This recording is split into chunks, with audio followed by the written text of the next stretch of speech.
et ce staccanoviste de la chronique.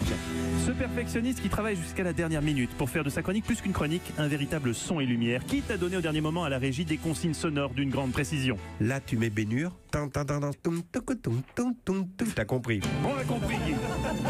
Guy Carlier, aujourd'hui non pas un thème de chronique, mais deux thèmes de chronique. L'inspiration jaillit de vous tel un geyser islandais. Aujourd'hui, c'est la fête de la musique. Ça, c'est pas moi qui vous l'ai écrit. Non, c'est vrai.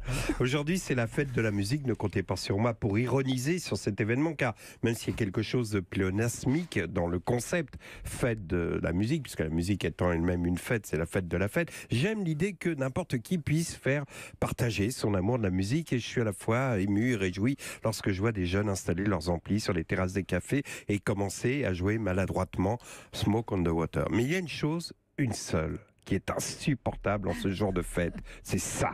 Encore un putain de groupe péruvien. Vous avez remarqué que partout où on va, il y a ce genre de groupe ces temps-ci?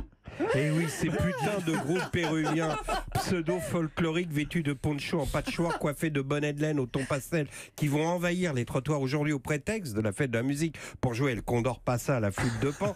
Sur l'échelle, si vous voulez, sur l'échelle des trucs qui se veulent festifs, mais qui sont terriblement déprimants, les groupes péruviens à bonnet de laine et flûte de Pan se situent au même niveau que les marines qu'on vend dans les magasins de souvenirs des bords de mer et qui représentent une vieille barque de pêcheurs échouée sur une plage, au même niveau également qu'une photo aérienne de Yann Arthus Bertrand faisant ressortir le contraste coloré des champs de blé et de colza dans un sous-verre tenu par des pinces en alu au mur d'une salle à manger d'institutrices divorcées, au même niveau enfin d'un cocktail, d'un buffet composé de verrine lors d'un week-end en amoureux à Center Park.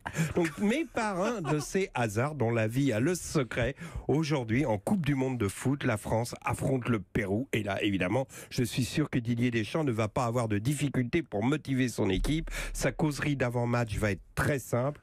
Les gars, je vais vous faire écouter de la musique pendant 1 heure. Vous écoutez bien. Moi, je m'en vais, je reviens dans 1 heure. Mais coach, vous restez pas. Non, j'ai des trucs à faire. Et là, il laisse l'équipe 1 heure dans le vestiaire à écouter ça.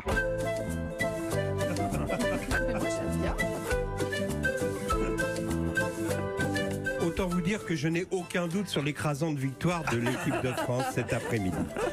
Voilà. Et là, vous vous dites, mais où est le petit plus culturel de la chronique de Guitou? Eh bien, le voici. Je vais vous donner la raison pour laquelle la flûte de Pan possède un son aussi insupportable. Figurez-vous que Pan est une divinité de la mythologie grecque, mi-homme, mi-chèvre. C'est donc à la fois le dieu des légionnaires et des perdants de l'amour et dans le pré. Donc, Pan était amoureux... Remettez-vous.